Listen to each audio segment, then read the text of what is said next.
Narito na ang numero 1 pagbabalita sa radyo na araw-araw.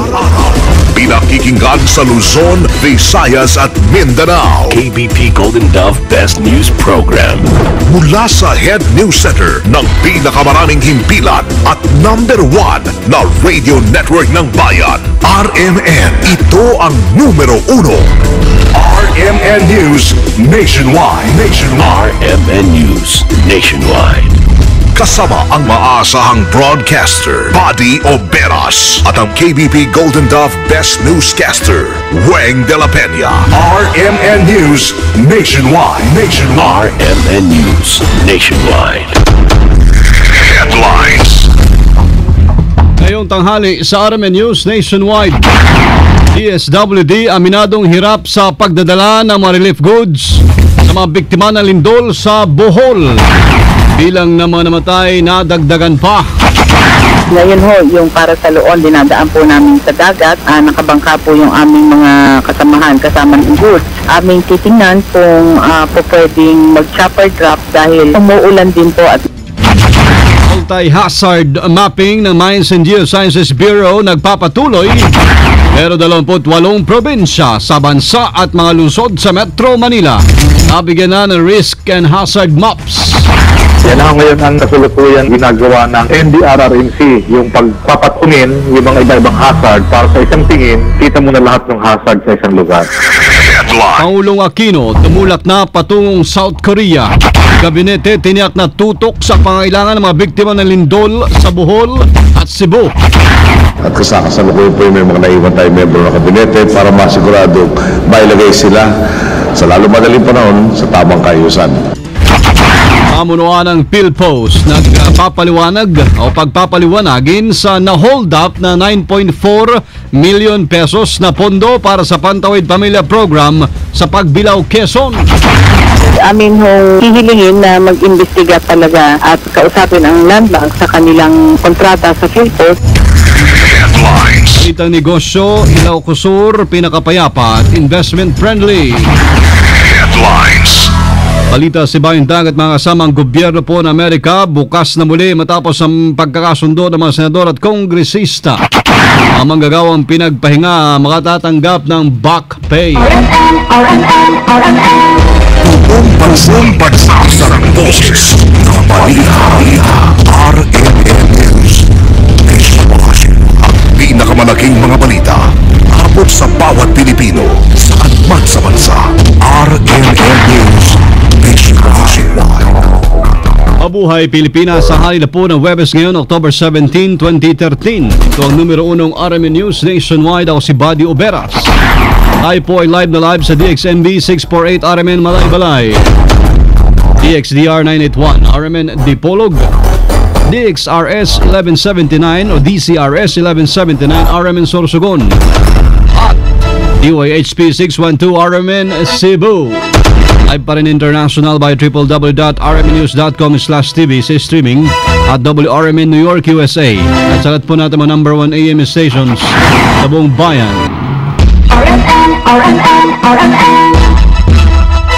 Mga kasama, malaking hamon po sa DSWD kung paano padadala yung mga pagkain, tubig at saka iba pang relief assistance sa mga biktima ng lindol. Ayon kay DSWD Secretary Dinky Suliman, maliban kasi sa mga tulay at kalsadang napinsala, problema rin nila ang hindi magandang panahon sa ibang bahagi po ng lalawigan na naapektuhan ng malakas na pagyanig.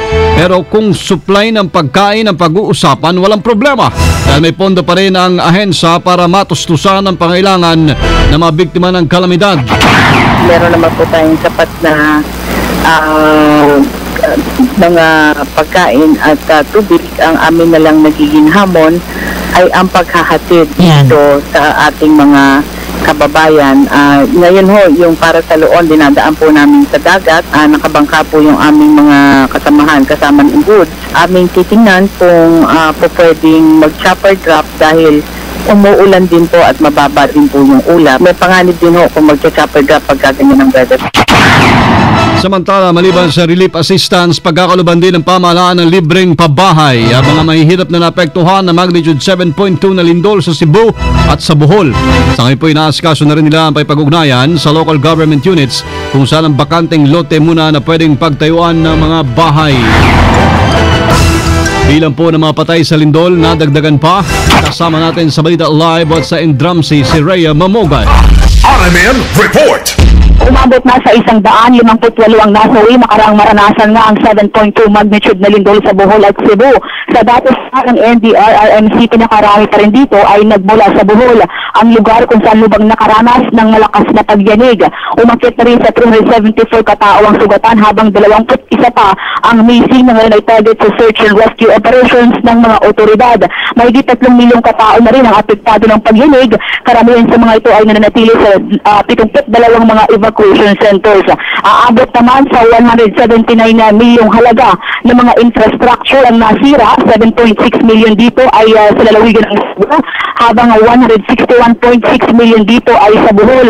12 mga tuloy naman sa Bohol ang hindi pa rin madaanan sa isang mga tulay na naapektuhan nga ng pagyanig sa nasabing lalawigan. Sa huling update naman ng DepEd, mananatiling walang pasok sa lahat ng antas na paaralan sa lalawigan ng Cebu, Bohol at Siquijor hanggang bukas. Kasama mo sa NDRRM Headquarters, Rhea Mamogay, Tatak RMN.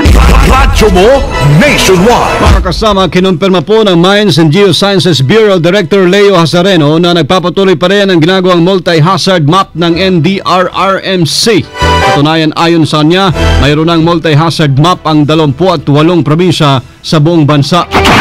Ang magiging tawag po sa mapa natin, yung pinagsama-sama na lahat ng hazard, ay multi-hazard map. Yan ang ngayon ang nasulutuyan ginagawa ng NDRRMC, yung pagpapatunin yung mga iba-ibang hazard para sa isang tingin, kita mo na lahat ng hazard sa isang lugar. In fact, sa ngayon, meron na tayong multi-hazard map sa 28 na provinces. Kaya lang naman natin na yung baha saka yung landslide dahil siya yung pinakamatindi na tumatama sa atin. Mas madalas ang pagbaha kaysa sa lindol.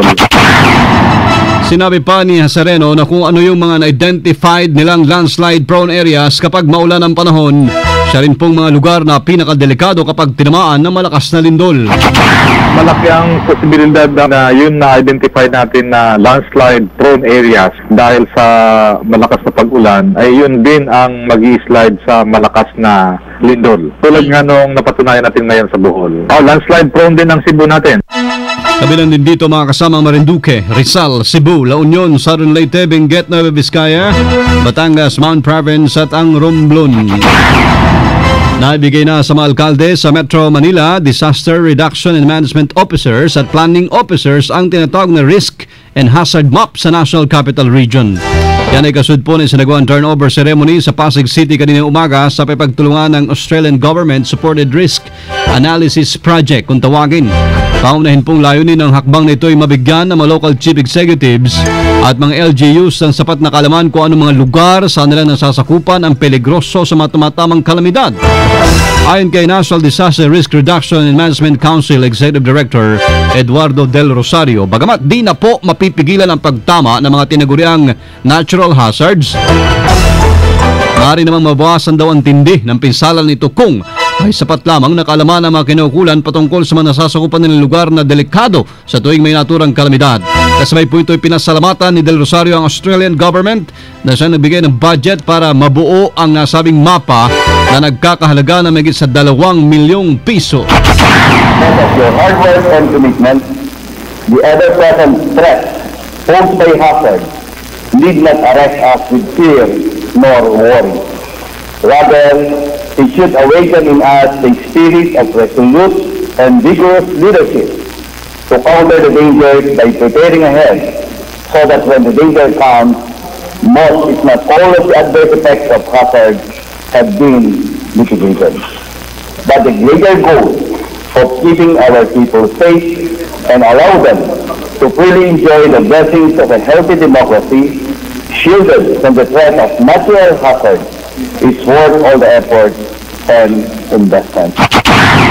Matatandaan, lumabas sa pag-aaral na ikatlong Pilipinas sa may 173 mga bansa sa buong mundo na kabilang po sa World Risk Index. Kung pag-uusapan ay ang pagiging delikado sa natural disasters dahil na rin sa geographic location at ang tinatawag na geologic settings nito. Calamity Fund naman planong padagdagan ng Senado. Kasama natin sa Balita Live, Grace Mariano. RMN Report. Inihayag na ngayon ni Senate Finance Committee Chairman Senator Francis Chis Escudero na plano nilang padagdagan ang calamity fund ng gobyerno na ngayon ay nagkakahalaga lamang ng 7.5 billion pesos. Ayon kay Escudero, napagkasunduan ng buong Senado ang pagpapatibay ng kauklang resolusyon bago magsara ang kanilang sesyon sa susunod na Miyerkules, October 23.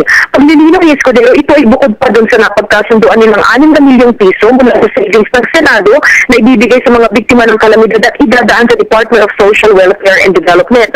Lagi nilang kanilang makbang na matugunan ng lubos ang pangangailangan ng mga lugar na sinalanta ng bagyo sa Central Luzon at tinamaan ng lindol sa Central Visayas at mga naging biktima nito.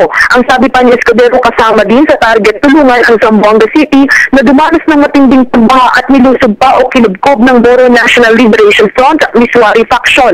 Sa ngayon, inaalam na ng Senado kung magkano pa ang natitira sa 7.5 billion pesos na calamity fund at quick response fund na nasa Department of Budget and Management. Kasama mo sa Senado, Grace Mariano, Patak, RMN. Radyo mo nationwide. Secretary Singson nakiusap na wag pag-initan ang pondo na gagamitin para sa Bohol.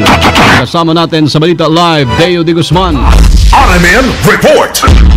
Nakiusap si Public Works and Highway Secretary Rogelio Singson sa publiko, lalo na sa mga kritiko ng administrasyon na huwag pag-initan ang pondong gagamitin ng gobyerno para sa rehabilitasyon ng mga lugar na nasalanta ng malakas na lindol noong nakaraang Martes, partikular ang lalawigan ng Bohol at ilang bahagi ng Cebu. Sa isang interview kay Singson sa NAIA Terminal 2 kanina, ay sinabi nito na mayroong 1.2 bilyong piso na regular na pondo ang DPWH ngayong taon nito para sa Bohol dahil ito ay tinuturing na tourist destination. Pero sinabi nito na sobra o sapat naman ang pondo ng gobyerno mula sa Quick Response o Lump Sum Fund para sa restoration ng mga nasirang istruktura sa Bohol. Pero nakiusap naman itong huwag nang pag-initan ang pondong ito dahil kinakailangan naman ito. Hindi naman problema so far yung funding. For the restoration, we have what we call the lump sum quick response fund. Kaya naman sana wag pag-initan yung lump sum namin dahil kailangan talaga namin during times of calamities like this. So we have enough lump sum amount para ma-restore immediately and do the immediate repairs. Pero sinabi din anya ni Pangulong Ninoy Aquino na kung kakailanganin pa ng karagdagang pondo ay lumapit lamang sa Department of Budget and Management. Kasama mo sa Palasyo ng Malacanang, Deo de Guzman, Tatak RMN. Radyo mo nationwide. Malis na po mga kasama kanina alas 8 ng umaga, aeroplano sinakyan ni Pangulong Ninoy Aquino papuntang South Korea. Sinabi ng Pangulong Aquino na layunin ng kanyang pagbisita sa Socor para patibayin ang relasyon ng Republic of Korea at ng Pilipinas. Tayo naman po itutungo ngayon sa South Korea upang asikasuhin naman ang kinabukasan habang inaasikaso natin ang kasalukuyan. Alam po ng lahat na marami pong investors na galing sa Korea. Layon po natin lalo pang dagdagan ang kanilang investment sa ating pong bansa.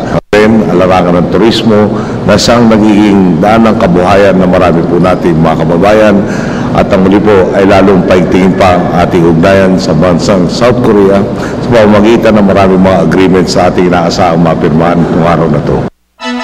Magsasagawa po ng pulong ang Pangulong Noy at si Soccer President Park Geun-hye kung saan una nilang tatalakayin ang bilateral issue sakali saklaw ang kooperasyong politika, depensa at ekonomiya. Kasabay niyan itiniyak din ni Pangulong Noy na mayroong naiwang member ng cabinet naman para tumugon sa mga pangailangan pa rin ng mga tinamaan ng lindol sa Bohol, Cebu at Siquijor. Kahapon po itungo tayo sa Bohol at Cebu para tingnan ang kalagayan ng ating mga kababayan at kasalukuyan po may mga naiwan tayong membro ng kabinete para masigurado mailagay sila sa lalo madaling panahon sa tamang kaayusan.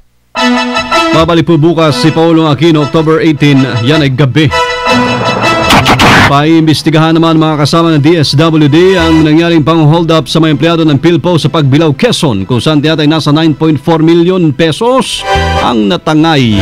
Ayon kay Secretary Dinky Suliman, pagpapaliwanagin niya ang pamunan ng PhilPo sa siyang kaagapay ng Land Bank sa pagpapadisburse ng pera sa mga benepisyari ng Pantawid Pamilyang Program o Filipino Program for Peace.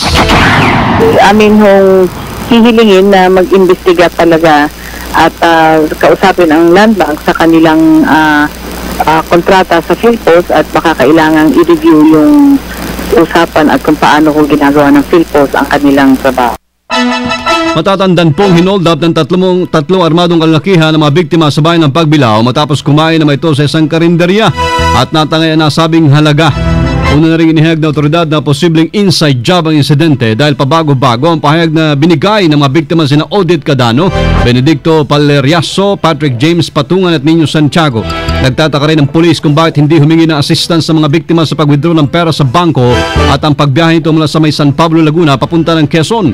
Kabila po ito itiniyak ng kalihim na papalitan ng PhilPos na walang pera para maipamigay pa rin sa mga pamilyang benepisyaryo ng 4-piece.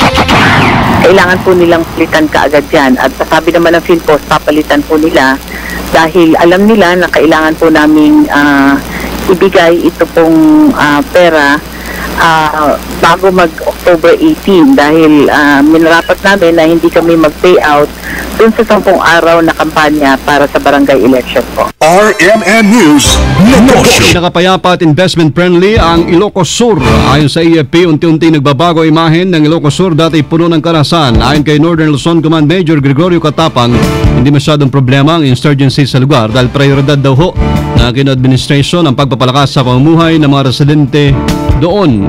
Anya malaki rin ang niambag sa ekonomiya at turismo ng Benguet at Mountain Province para sa mapayapang kapaligiran ng Ilocos Sur. RMN News Abroad. Pasado na sa US House of Representatives ang panukala magwawakas ng government shutdown at magtataas ng debt ceiling ng bansa sa botong 285 laban po sa 144.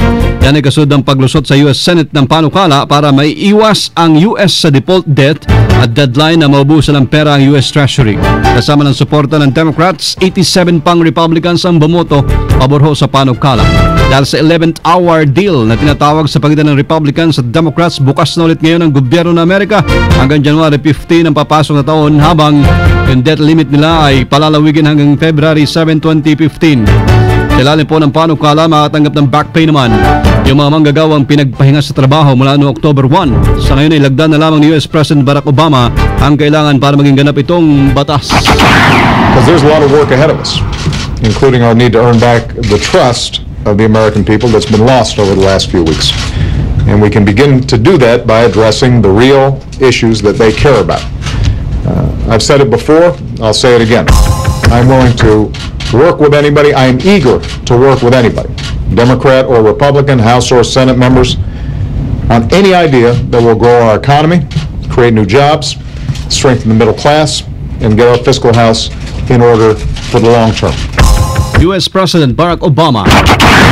Live mga kasama mula sa RMN News Center, Makati City, Metro Manila, Philippines. Ipong narinig ang numero 1 ng RMN News Nationwide. Sabes na tanghali ngayon, October 17, 2013. Mga taga Iloilo ay susunod daw si Idol Ronel Sorbito sa Target Tanay sa Udto, UIRI 774. Naurin pa rin natin naging pagbabalita ngayon alas 12 ng tanghali sa YouTube. Type lamang pong RMN News Nationwide. Lord, thank you. Hindi po tayo nagkasama-sama. Salamat po sa inyong panahon. Kasama niyo ang serbisyo publiko. Sa alam po ni Weng de la Peña, ako si Buddy Oberas, dito pa rin sa tahanan. May pinakamaraming number 1, pinakamaraming himpilan, RMN, radyo mo nationwide. Ang pinakamalaking mga balita, abot sa bawat Pilipino, sa bansa-bansa, RMN News.